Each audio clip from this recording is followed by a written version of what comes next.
tasub käia postkasti juures. Lõpuks ometi see kätte, see on esimese põlvkonna iPhone, kõige esimene iPhone üldse. Otsisin eBayst, tellisin, täna jõudis kohale. Mulle inimestele meeldib sõita Unicum autodega, just vanaaegsetega.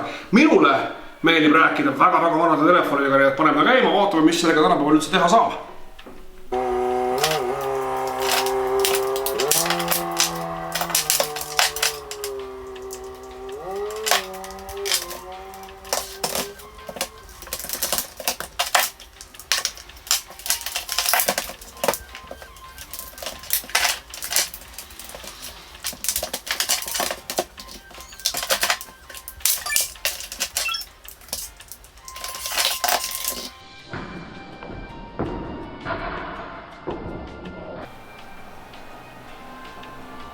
Mitte midagi ei ole teha.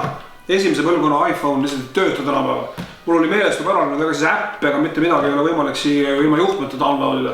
Esimese põlvkonna iPhone oli vaja ühendada asja külge, mille nimi on iTunes. Isegi seda iTunes ei ole tänapäeval enam olemas. Ma peaksin ostma endale mingi vanema arvuti, downloadima endale mingisuguse vana software'i.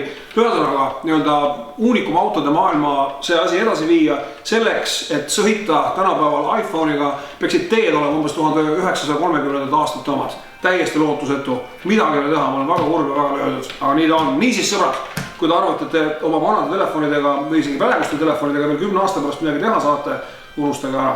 See äri on lihtsalt niimoodi ehitatud, et tahad telefoniga rääkida, tuleb kogu aeg uus osta.